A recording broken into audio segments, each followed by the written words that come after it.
Hello and welcome to Libertarians at Large. My name is Dan Fishman. I am the Executive Director of the Libertarian Party, and I am so happy to have you all here this evening because we are going to have a spirited discussion with several of the at-large members of the Libertarian Party. Now, as you know, of course, there are all sorts of laws that prevent all of the at-large libertarians from assembling at any one point. I'm just kidding. We wouldn't respect those laws anyway, but with no further ado, let me introduce the rest of our panel. Senator Laura Ebke from Nebraska, Eric Raudsep from North Carolina, and Valerie Sarwark from New Hampshire. Guys, thanks so much for joining us. Thank you for having us.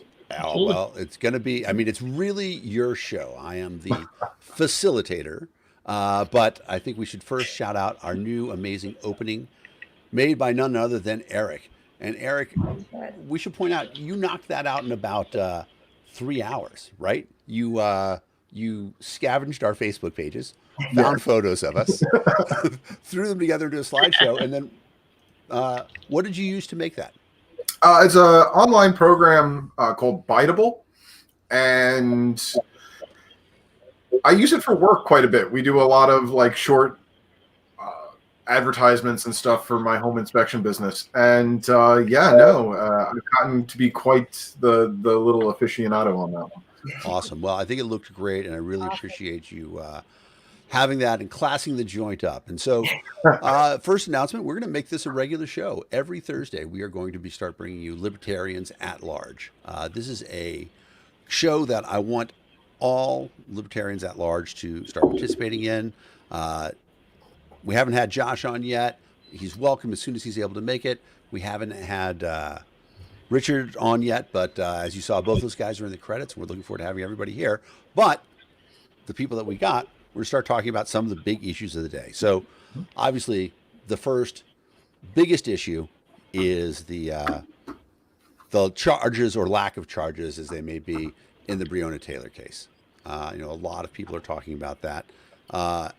In the end, the grand jury decided that there only one officer was worth even charging with anything, and that was with firing shots that went into somebody else's apartment. Now, I've got a lot of problems with that. I imagine you guys had a lot of problems with that. And I'm going to throw it out to Eric first. Eric, what's your first reaction? What's the things that reach out to you about that? Well, I think that this goes to show the state of the judicial system in our country. It is an issue that we have large segments of our population that are being left behind and not being protected by our judicial system. We have sections of our society that are being overprotected by our judicial system.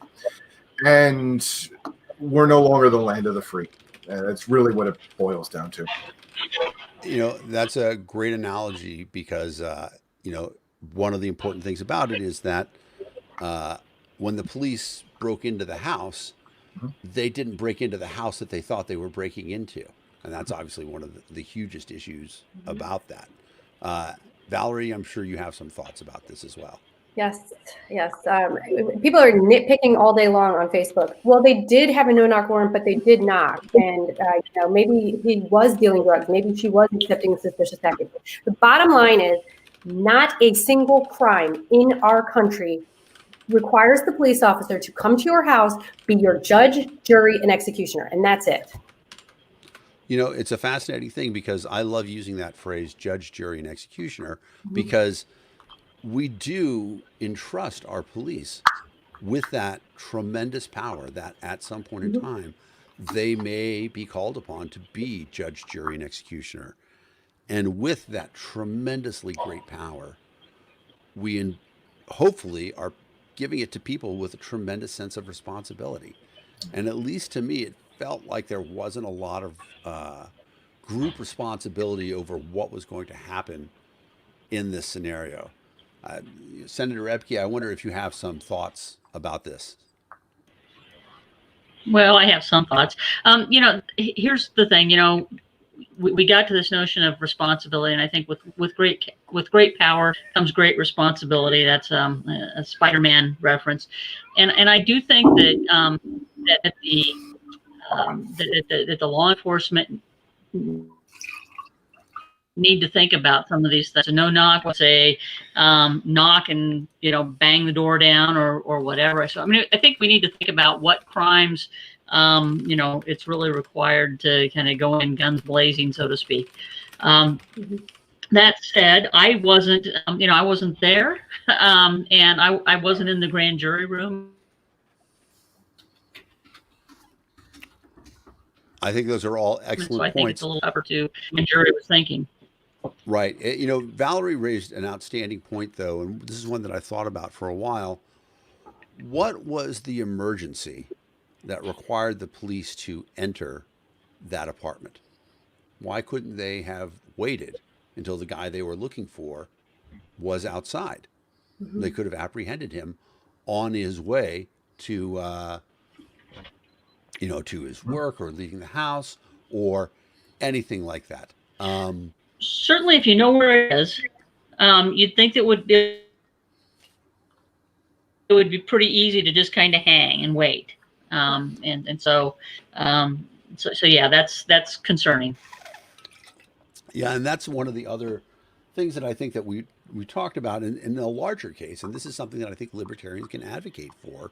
We are property rights, and a lot of our focus on self-ownership ties property rights to, you own yourself. It's an important part of that. And so it comes to the question of under what circumstances can somebody violate your property rights?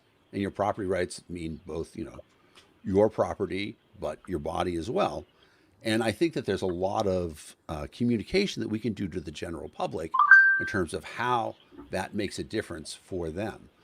And Val, do you have thoughts about that, about, property rights as pertaining to yourself and property rights as pertaining to when the police should be, what's the emergency that allows them to come in and violate property rights?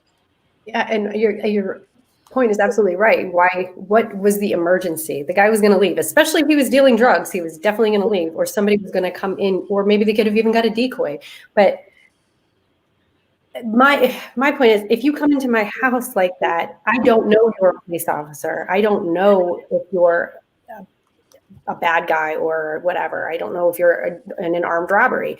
And we're all libertarians. I'm pretty sure we all have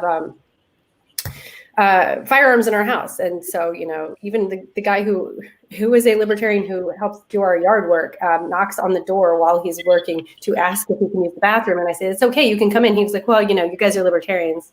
And I wouldn't just let myself walk into your house knowing that. So I don't know where I was going with that. No, but it's an outstanding point. We actually have a great point from D. Frank Robinson. And he says, it's not only the police who are endowed with the power of being judge, jury, and executioner in self-defense, right. In defending your own property, you actually are also endowed with that. Frank, that's an outstanding point. Thank you very much for making that. Eric, do you want to continue on this idea of sort of, property rights and defense? Well, there are many states around the country that have castle law. And can you explain what castle law is for those? So castle law in a nutshell is that your home is your castle. In some states, it also extends to your vehicle. And you are able to defend yourself in any way necessary to make sure that you are safe in your home and potentially your vehicle. If that is deadly force, if it's warranted, if it's physical restraint, whatever it needs to be. And I think that's a libertarian value. I mean, we have the right to defend ourselves. And there's no other tip that you can put on that one. I mean, we are our first line of defense in this country, and it needs to be that way. And one of the fascinating quotes that I heard, I was at a Second Amendment rally in Massachusetts, and Massachusetts is a state with some pretty draconian gun laws. In fact, many of my friends now live in the same state as Valerie because they lived in Massachusetts and had their guns confiscated for any number of reasons. One of them had their cat confiscated at the same time. Crazy state. But I was at a Second Amendment rally, and there was a police officer there.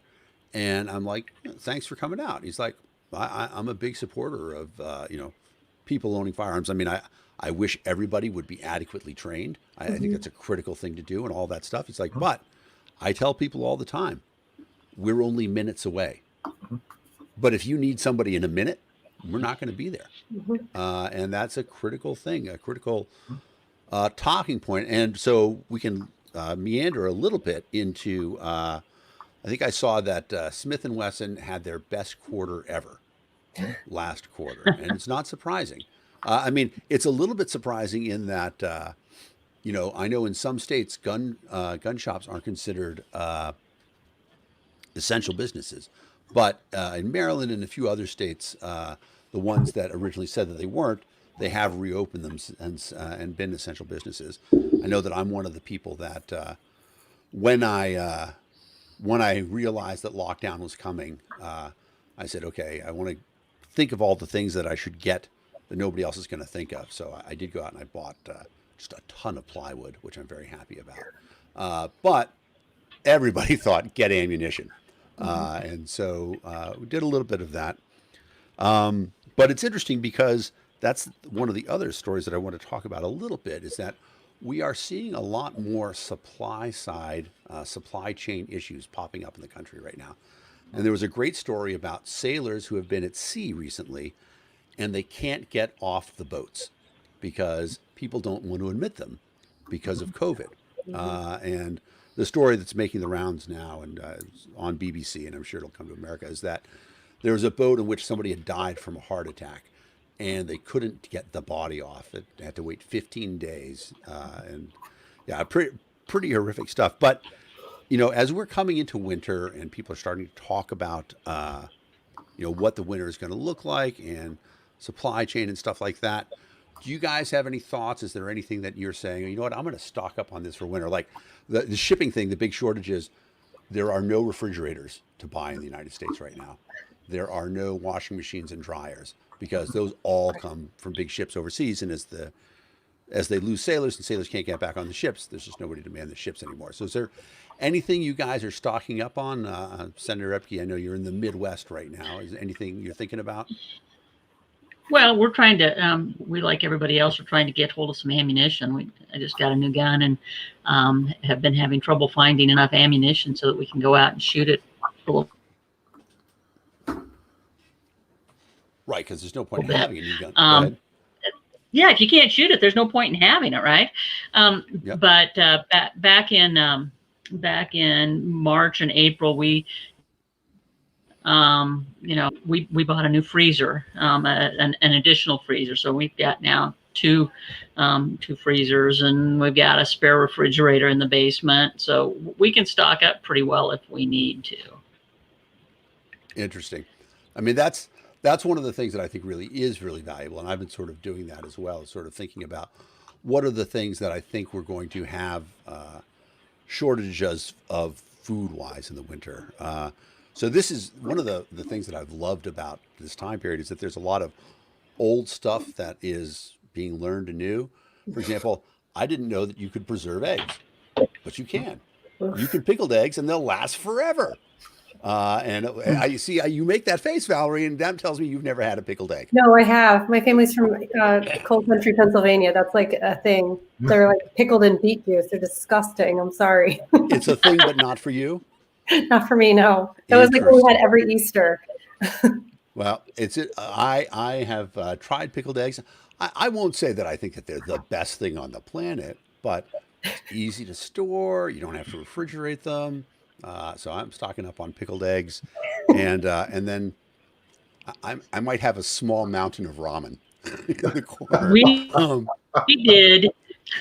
We did sourdough with the inspiration of the Sarwarks when they were doing that, and so we started doing sourdough bread, and then we decided we just bake bread, which is something that I've been married for 39 years and I've never really done much of that.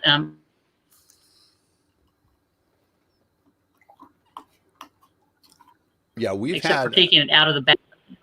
So yeah, we have had similar issues with, either like trying to make sourdough. I also was inspired by Nick and Valerie, and and Zane and Ruth and Joel, to do sourdough. I did that for a while, but then I learned the no knead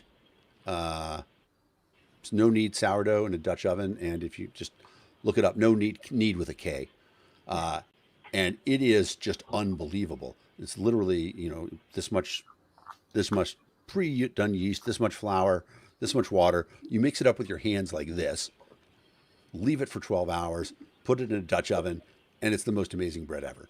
And so I moved a little bit away from sourdough starter because it's harder to balance the things out. But if there's a yeast shortage, I'll go back to it again immediately.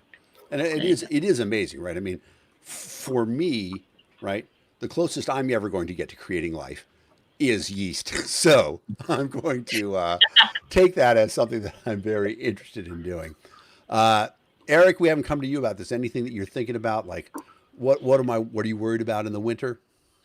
No, I have to say I'm comfortably prepared. I'm not changing anything that I really have already done. Of course, I would love more ammunition, but as everyone else has said, it's a little hard to come by right now.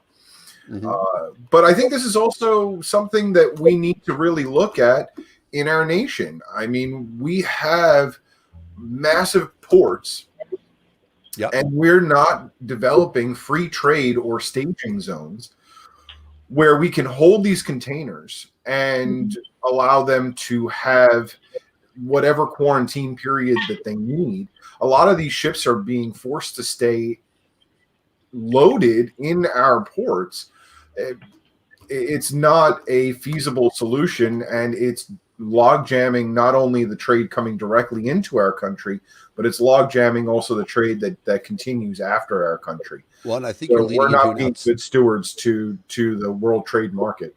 I think you're leading into an outstanding libertarian point, which is where libertarians are on the question of price gouging. Yeah. And this is an easy one. Who wants to knock it out of the park? Eric just went. All right, Valerie, you're laughing the most. You get it. So tell us why libertarians think price gouging is awesome. I mean, I don't, but all right. Anybody else want it? Libertarian. Senator Epke, you want to talk about it? Eric, you want to talk about our sort of view on price gouging?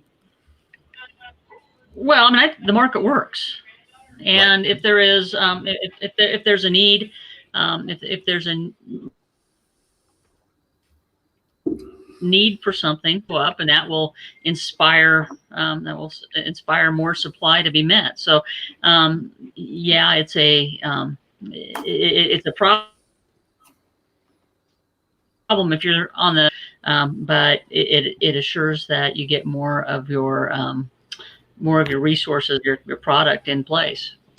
One of my favorite stories is, so I grew up in Galveston, Houston. When Hurricane Harvey came, they flooded out, lots of shortages, especially there were shortages of water because when a city floods, it floods the sewage plants, and then your water supply is corrupted. And so one of the local news stations ran a story of this gas station where a guy had bottles of water and he was selling them for $10 each for the little 16-ounce bottles. And, some people were complaining. Well, one person in line said, I'm glad there's still some here when I got here. If you were selling them at $1 a piece, somebody might have bought them all. Right. Or even worse, if you were selling them $1 a piece, the first 20 people through or the first 100 people would have come through, and then he wouldn't have been a resupply. And the reporter went back there the next day, and there were 5 guys with pickup trucks from San Antonio and Dallas and Fort Worth who drove in with their beds filled with bottles of water, who were undercutting the guy and selling them at $2, which, grant you, is still $1 more than they would normally sell for. But now there were 5,000 water bottles in that spot because the market worked. And that's the classic thing. It's not that we say, oh, we want to, when libertarians say they support price gouging, so we're not saying that we want to traffic in human misery. We're saying that the market fixes things better than anything else. And to that extent, when we're talking about these shortages that are coming up, there's an interesting a question about how much of it really is caused by the government, as you brought up, Eric. Mm-hmm. You guys have any thoughts about that? Anything that you think government could do right away? You want to talk about the Jones Act or? To say get rid of the Jones Act. Well, I mean that's a good one for us, but for the people who aren't familiar with libertarians and the Jones Act, you want to go into that a little bit, Valerie? Whew. So the Jones Act prevents trade inter-American. Is that? Yep, it's So a it's ship. between, we're like making Puerto Rico pay more to have things, and we could be getting things cheaper to Puerto Rico and shipped in between the mainland and Puerto Rico. Right. Essentially, it requires that a ship that's traveling between two American ports has to be an American flagged ship. And so it's cheaper to ship something from Los Angeles to Australia and then Australia to Hawaii than it is to ship it straight from Los Angeles to Hawaii, or much more often the reverse. There is a libertarian who makes a macadamia nut liqueur, who constantly talks to the party about this. It's like, I would love to, ship this directly to you guys, but I have to ship it to Australia first because of the Jones Act, which is just crazy. This sounds like the Postal Service. Right. It does sound a little bit like the Postal Service. I live in a town of about we live about 30 miles south of Lincoln and about an hour and a half, about 90 miles, 75 miles away from Omaha. If I mail something in my town to the utility, it will go to Omaha first. Before they can't deliver it straight from my mailbox to the utility department or to the local cover. Instead, what they do is they send it up to Omaha, and then a few days later, it'll show back up in Crete. Which is crazy because I haven't heard about this in a while. I guess the post office has really shut it down.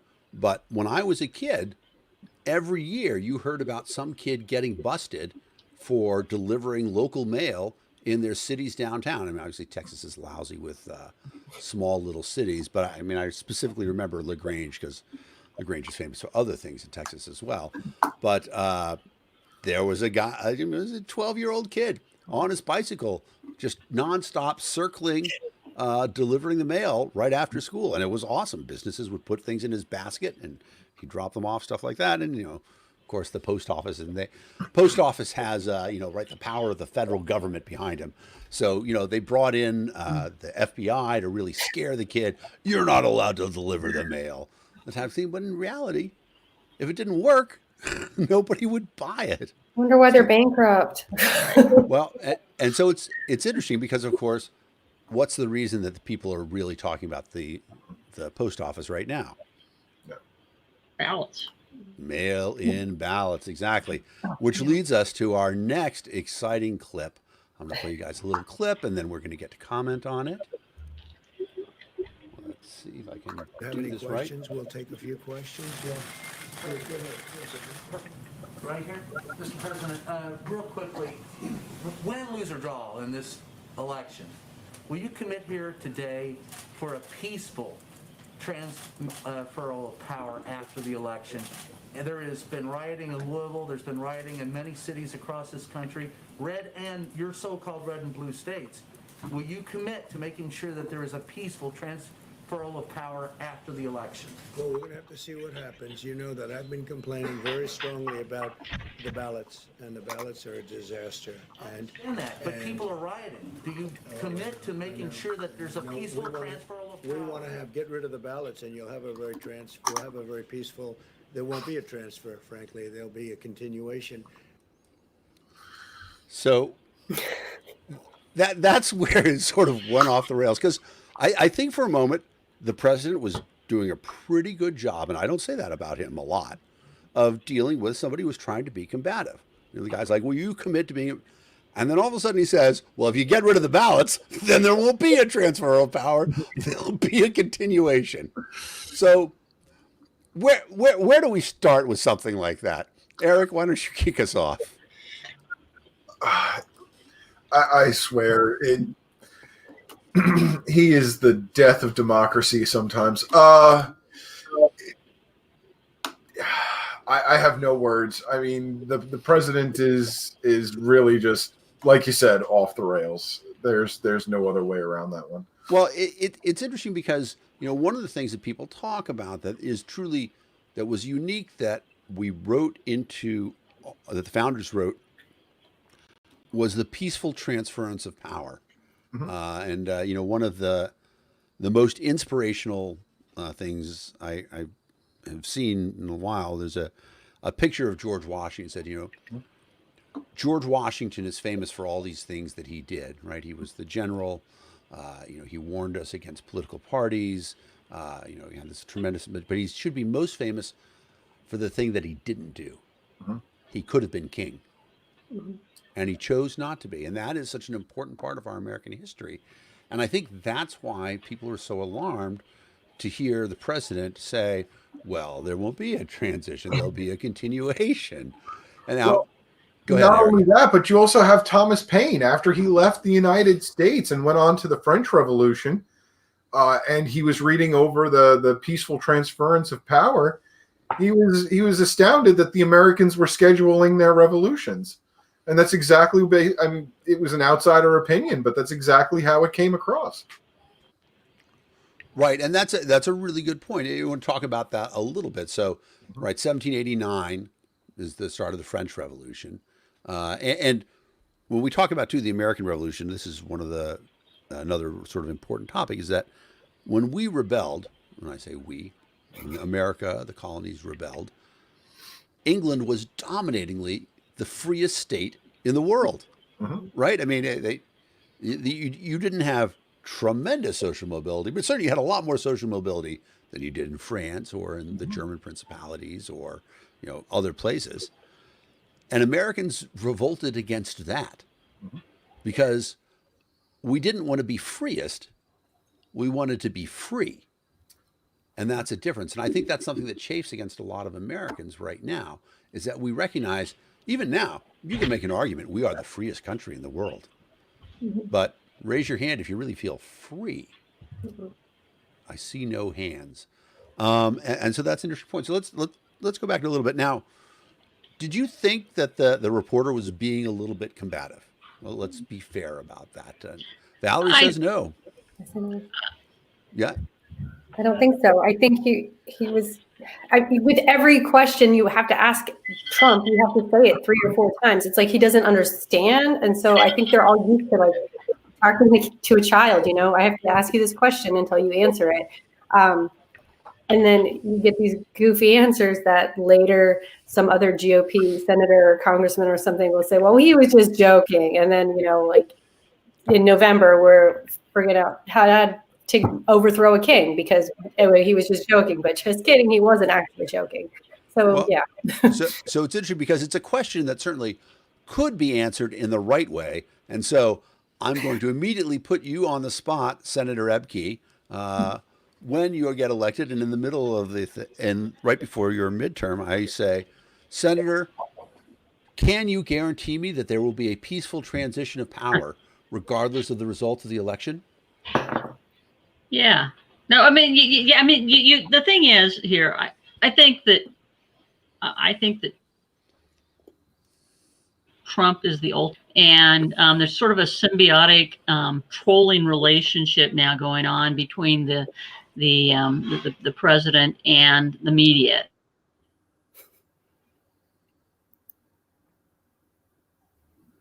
Now, that's not much of anything, but I think that we're now to the point where both sides are just trying to one up each other, and I think sometimes the president.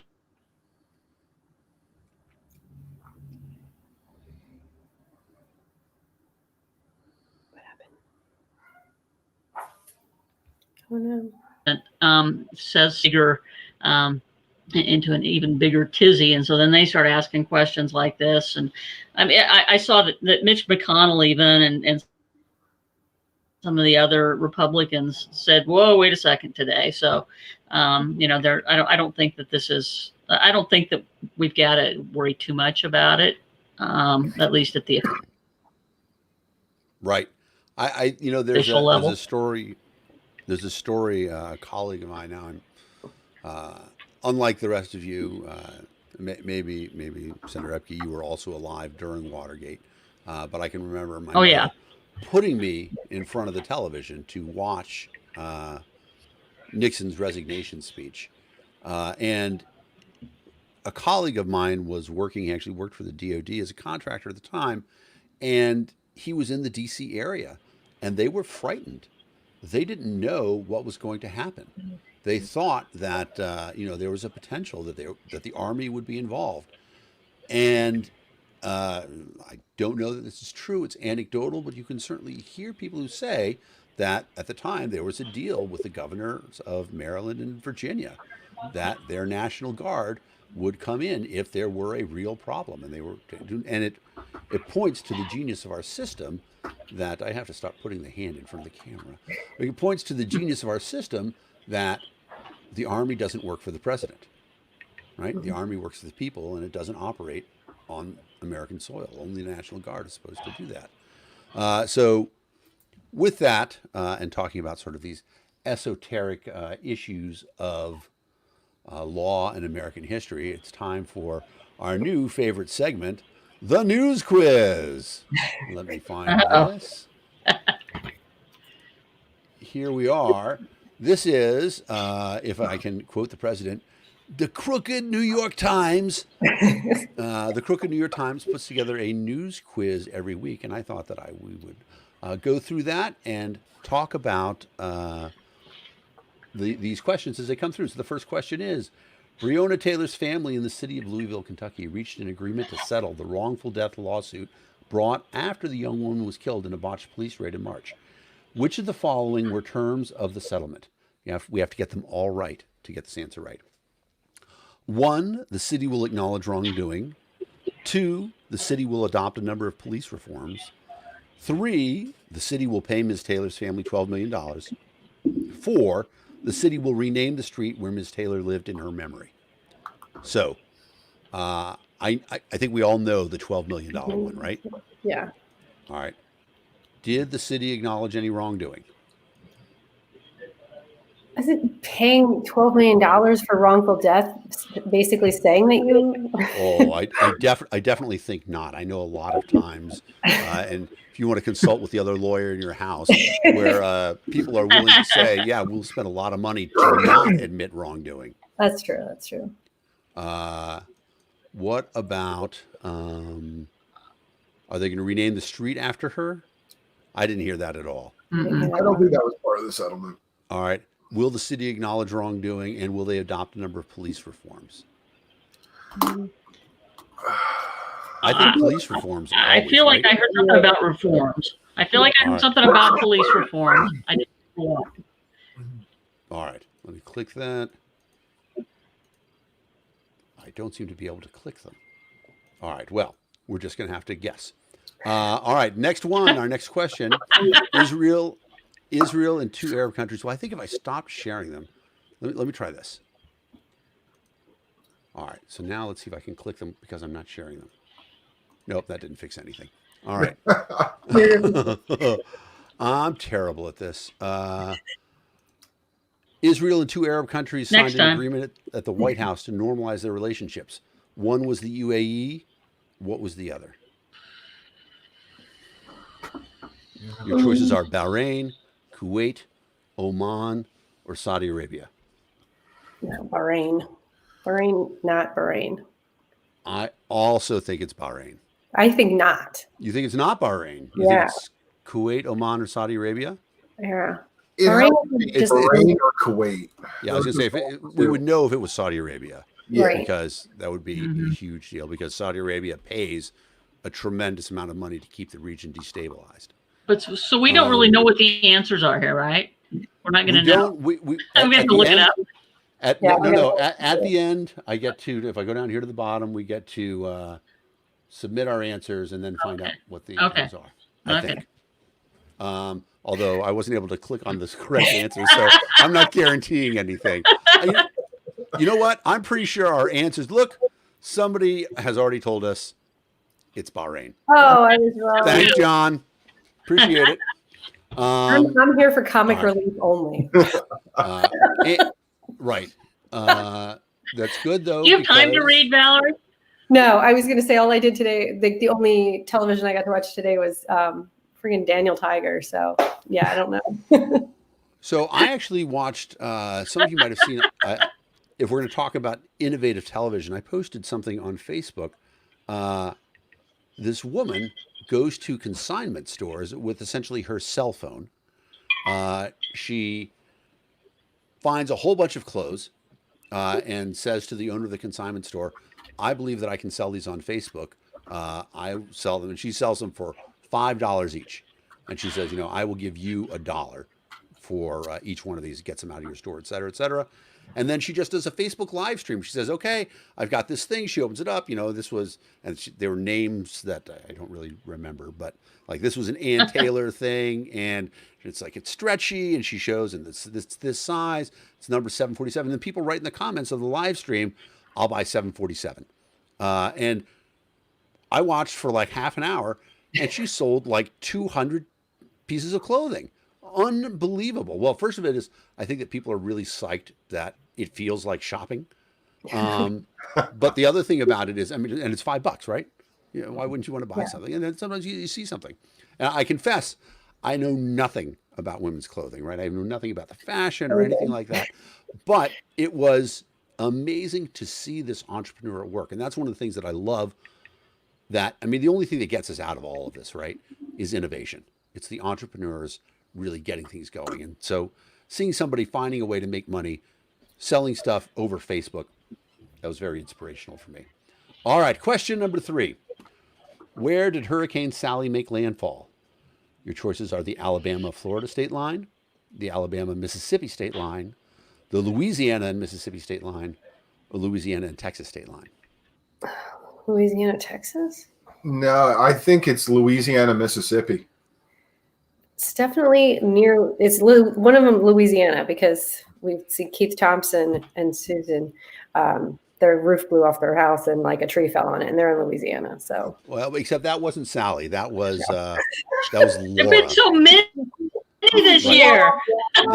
Right. Well, because the one that just hit Houston is Beta, right? They went through the alphabet and then they used Greek names. I think it's Alabama and Florida.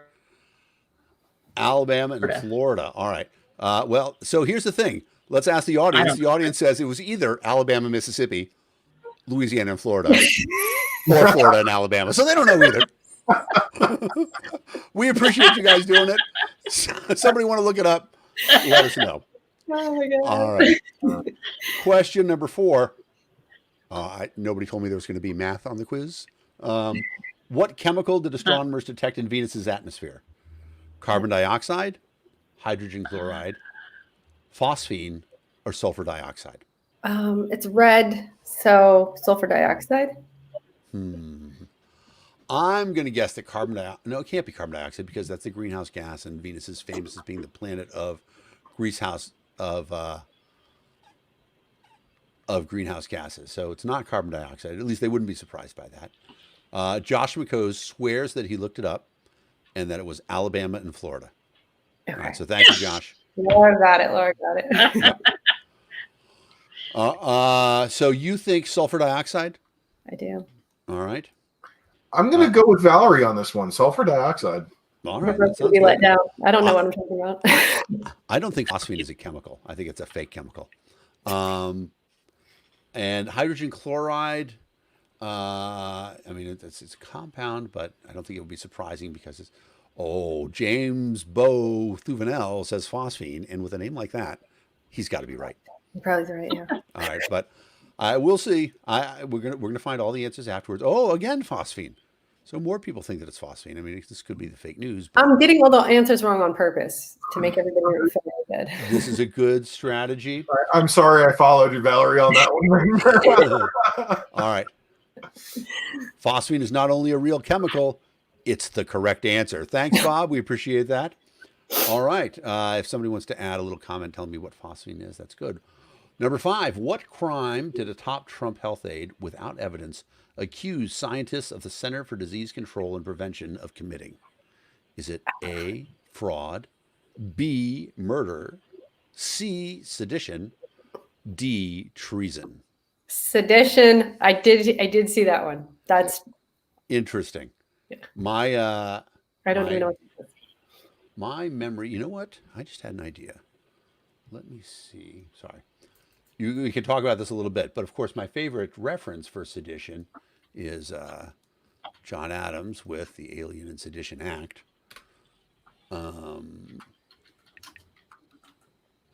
Let's see. All right, I'm not going to try to do two things at once, especially while we're on the air. All right, so we're at sedition. Everybody agrees it's sedition. Robert Daniels says it's fraud, but I think that Valerie sounded so sure. I'm not going to doubt her that it was sedition. Although it is. I think it was more serious than fraud. Right. It's right. Sedition is strong. But let's see. Yeah, there's a little more sedition. Carl Simpson, Raven Reeves, and I, this is a fact. People with four names always tell the truth. So Carl Simpson, Raven Reeves says sedition. We're going to go with that.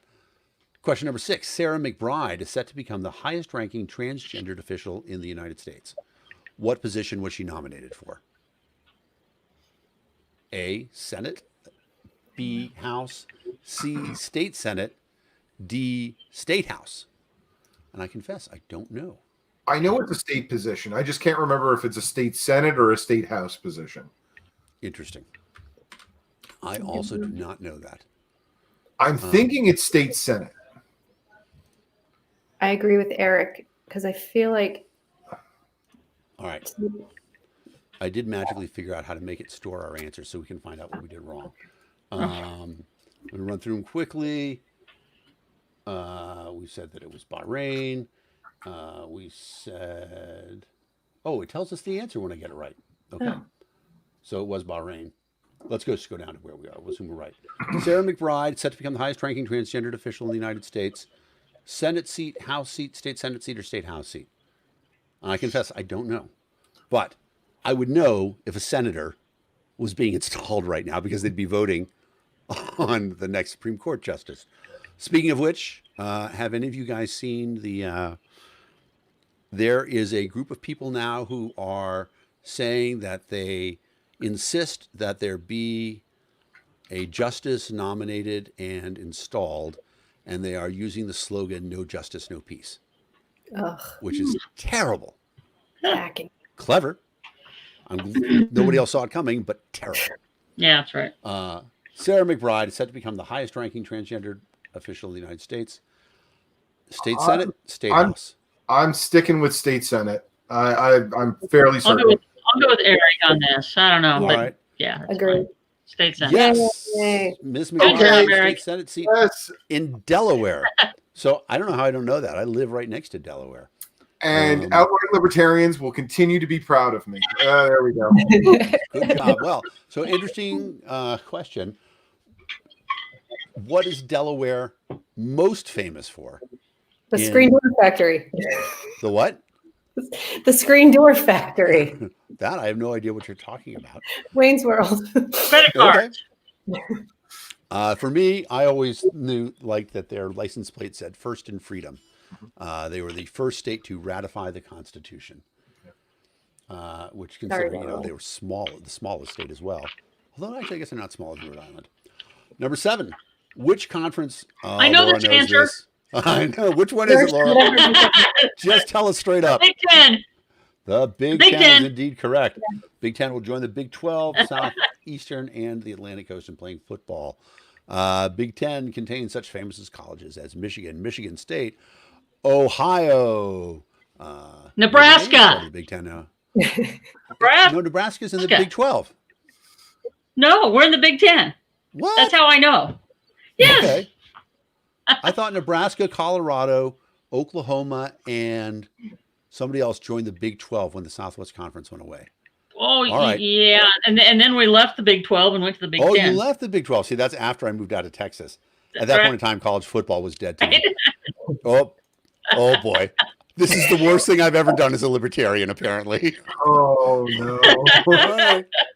Been nice knowing you, Dan. Yep. Well, I always knew it was going to be something. So, all Big right, here we 10. go. Question number 8. Yoshihide Suga became the new prime minister of Japan. Whom did he replace? Shinzo Abe, Taro Aso, Toshimitsu Motegu or Yoshihoko Noda? Good job, Dan. Thanks. Well, so I'm pretty sure I know that this is Abe. If you guys I agree think with me, it I'm is, going to yeah. click it. I do. That's the name I recognize. It is. He was the longest serving prime minister. Resigned late last month because of ill health. So, Japan is a fascinating question for Jared Hall right behind us with Abe. Thanks, Jared. You are correct. Because Japan is the most industrialized country with the most debt. They're running like a 20-to-1 debt to GDP. And it's a really fascinating story because their culture is in a weird place right now. They're not having children. And as a result, and I say they're not having children with, the Americans aren't really having children, Valerie accepted. But the Japanese have a real problem right now that they're so age orientated. They're so heavily older than younger population. And it's a very interesting thing because they've accumulated this enormous debt that the older people have spent. And now there are no young people, or relatively speaking, who are going to be paying it off. But maybe they don't care. It's a fascinating study, though, for people who are interested in economics. The fact that they're running at roughly 20-to-1 debt to GDP. The American West isn't the only place on Earth that's burning. Name one of the other countries that is also experiencing its worst wildfire in decades. Argentina, Italy, Korea, or Mexico? I need to go put my kids to bed, and I just heard one of them call for me. But now I want to do this. We should do this at the beginning of the show. All right, we'll do this at the beginning next time. But Valerie, you make your guess, and we're going to pick it. I don't know. I feel Argentina because it's really dry there, right? Argentina is correct. All right, go put your kids to bed and tell them stories of wildfires. No, I'm gonna tell them I had them so that they can pay off my debts. All right, that's a good story too. Thank you, Valerie, for joining us. Bye. All right, Bye. 3 of us left and 2 more questions. Which company did TikTok choose to be the technology partner for U.S. operations? Is it Instagram, Microsoft, Oracle, or Palantir? It's Oracle. It is Oracle. Because you're down there in the triangle, right, Eric? Oh, yes. Yeah. Oh, yeah. For those of you who aren't familiar, the Carolina Triangle is Raleigh. I don't know what else is in it. Durham and Chapel Hill, and we are the Chapel Hill. Silicon Valley of the East. My favorite operating system, Red Hat, is based out of there. It is. And at one point in time, I almost moved down there to take a job, and then I stayed in Boston because. And I look forward to being corrected about this, but I've heard that North Carolina skiing, there's like a week where it's okay. That's lucky. Okay, fair enough. Good to know. So Oracle Water skiing year round. Water skiing year round, and that's exactly what they said to me in the interview. They're like, you can't do that. They're like, but for the price of your house in Boston, you can buy, a house with a dock on the water and a giant boat, et cetera, et cetera. And I'm like, maybe, but I didn't do it. All right, last question. Netflix is facing backlash after releasing the award-winning French film Cuties on its platform. What do critics accuse the film of? Ableism, animal abuse, sexualizing children, or transphobia? Awkward for all of us. Children, it's sexualizing children. That's what people are complaining about. Controversial. I think that we can dodge over most of that, but I do think that it's a really good. The news quiz is a good thing. It gives us a lot of things to talk about. The one that I kind of want to go back to is the forest fires, because a lot of people wonder what a libertarian solution to forest fires would look like. So I'm going to throw that out to the panel. You guys have thoughts, comments, anything in particular you want to say about that? Eric, I can tell you're ready to go. Well, I mean, there are a lot of fire suppression systems that are ready to be rolled out by independent companies. There's chemicals that will starve fires of oxygen There is better forest management and selective harvesting of trees, so the tree growth isn't as packed to begin with, and fire is going to be less likely to spread. You have to remember, in the United States, we have more trees today than we did at the turn of the last century, between in the year 1900. One of my favorite statistics. Can you tell us why that's true? Because actually, a lot of the paper companies are planting 3 trees for every tree that they cut down, even though they are only required to plant 2. Also, on top of that, we wouldn't need the trees to the level that we have today if we would encourage hemp growth. And not only that, but hemp also sequesters more carbon monoxide or carbon dioxide, than tree growth does. So, I mean, we could kind of kill 2 birds with 1 stone. We can make a positive indentation into global warming, and we can also replenish our ability to manufacture paper in the United States at a much higher rate. So, yeah, there's a lot that libertarians can do to manage forest fires, from preventing the forest from ever going up in flames, to not only that, but also new technologies on how to fight fire more effectively that are not approved by the United States government at this time. And there's also an interesting thought that if it's not your job to prevent forest fires, right? If you're not in charge of the land around you, you're sort of hamstrung. Yeah. You can't go out and cut down trees to make sure that the forest that's around you is in a tinderbox ready to go. I feel like we need a cut video for Smokey the Bear right now. Give a hoot. No, that's not it. No. Only you can prevent forest fires. Exactly right. So it's a really good point, though, because at one point in time, we believed that, right? We believed that only you prevent forest fires, but now I haven't seen that commercial in ages. No. Only the government's supposed to be preventing forest fires. People aren't supposed to take that. That's a really outstanding point. One of the things that I've wondered about for a while is, all right, this is not on the quiz, Eric, but do you know who Red Adair is? No. Laura, do you remember Red Adair? All right, this is a Texas question. Red Adair. I remember the name, yeah. He used to put out oil wells that caught on fire. As you can imagine, that's a true. Wayne. Exactly right. John Wayne made that movie. The Hellfighters. Exactly right. Yep. And one of the things that they would do is they would surround the oil well that, oil shooting out is just fire shooting up into the sky. They would surround it with dynamite, and they would detonate all the dynamite simultaneously, and it would put the fire out. Bob Hazelwood, Bob knew it. And it's one of they're fighting a lot of the fires, the oil field fires that are in Iraq. Yep. They're still using dynamite today. Yep, exactly right. Now, Eric, I know you're a veteran. Did you see service in Iraq? No. Okay. I was wondering if you'd seen them put out those oil wells in person, because that would be an amazing story to tell. No. I was strictly conist. Thank you very much. Fair enough. It is an interesting thing. So, want to talk about a couple of libertarian things coming up. So next week is going to be the Libertarian big disappointment, right? We are not going to have Joe Jorgensen in the debate unless something really changes. And normally, right, they make a small pretense of keeping us out of the debate, but this time it's been particularly terrible. Laura, do you want to talk about like some of the issues that we've had in terms of Joe getting into the debate this cycle? Well, it's almost impossible, just because the presidential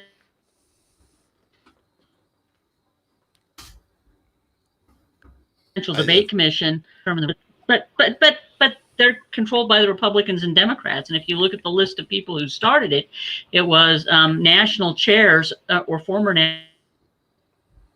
national chairs of the committees. And then you have the issue that, they say, well, you got to have 15% in the polls. Well, if you're not being included in the polls, you can't get 15% to begin with, right? But here's the exciting thing. Next week, while we aren't going to be in the debates, they are having a great event I'm gonna promote this a little bit. They're having a great event in Alexandria, Virginia, on Wednesday night, I think it is. Wednesday night. Yep, there is an with event. Joe Go Jorgen, ahead. and I am flying to DC to see this. Yeah, that's going to be pretty amazing. I am excited about that. I mean, it's going to be an amazing event in Alexandria. Yeah. Let me just find the exact Yeah. thing for that. Oh, it's not up on the website yet. But yeah, that's going to be a big event. And the other thing about it, of course, as you said, it's difficult to get to that 15%. Last year, it was difficult to get to that 15%, but Gary Johnson got kind of close, right? He was at 12, 13%. So this year, when they did the poll, the question that they ask now is, if the election were today, who would you vote for, Donald Trump or Joe Biden? And those are the only answers that they've accepted. And so it makes it really difficult for Joe Jorgensen to get to 15% when nobody can say that they're voting for her on the poll. And it's astonishing. And the thing that galls me the most is that one of those polling organizations is PBS and NPR, who are paid for with taxpayer money. Now, obviously, I wish they weren't paid for with taxpayer money. I wish that we didn't have taxes going towards things that the free market could very easily take care of. But if they are going to take my money, shouldn't they at least put my candidate, our candidate, into the debates? Mm-hmm. So the other thing about it, yeah. So then the other thing about it, and Eric, I wonder if you can comment on this. Did you know that if a candidate participates in any debate that is not sponsored by the CPD, that they are then banned from participating in a CPD debate? Yeah, actually, that's part of the outrage that the CPD has with Donald Trump opening his mouth and saying that he wants to have another debate with Joe Rogan. So, I mean, they're thinking about penalizing Donald Trump just because he opened his mouth and said he would entertain the idea of. How are they going to penalize the president? Sorry, you can't be the Republican nominee now. I know. Well, I'm sure it's going to be, much like impeachment, a little slap on the wrist and go, bad Donald Trump, and we move on from there. But who knows? It's the CPD. They do whatever they want. And they have for a long time. And the sad thing is that they are holding us hostage. They're holding the country hostage. And at a time when we could be unifying, right? The argument is that libertarians actually have the best argument for unification because we want everybody to have what you want. I'm going to quote Larry Sharp. Larry Sharp says, if you want to be a Republican, be as Republican as you want to be. If you want to be a Democrat, be as democratic as you want to be. Absolutely. Just don't make anybody else live by your moral code.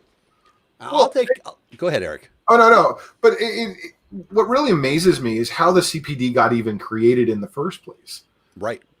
That happened because of they didn't like the questions they were being asked. Well, no, actually, it had a lot to do with Ross Perot because the League of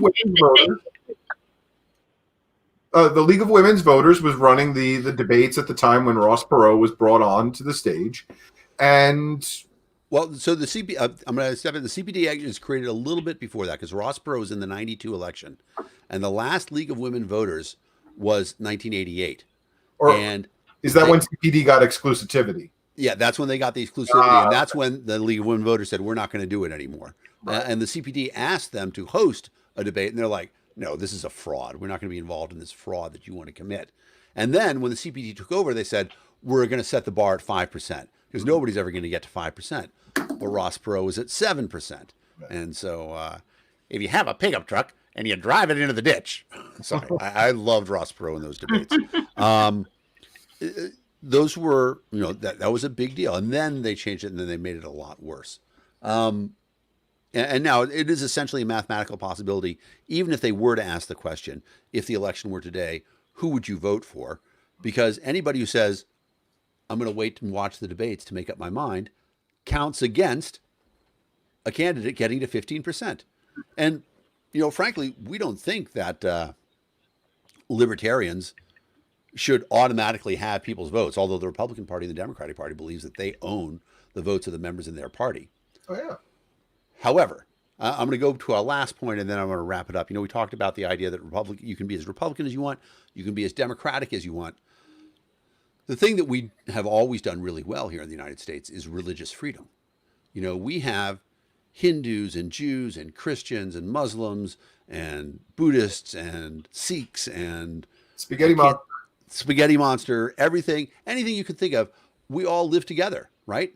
And nobody ever thinks that they would impose their will on each other. And the idea that if we had an election and Catholics won, we would all have to live under the Catholic rules for the next 4 years, that's an idea that is abhorrent to Americans. So how can we believe so strongly in religious freedom and not believe in political freedom? It's a great correlation. So with that, I really want to thank everybody in the audience for tuning in. I want to thank my guests, Senator Laura Ebke, Eric Rautsep, Valerie Sarwark. You are watching LPTV. This is a broadcast of the Libertarian Party. We are the party of principle. We have a candidate, Joe Jorgensen, who's on the ballot in all 50 states, plus DC. Please tell your friends. They can find out about Joe Jorgensen at joe20.com. You can find out more about the Libertarian Party at lp.org. We look forward to seeing you guys here again next week. Say goodnight, Gracie. Good night, Gracie.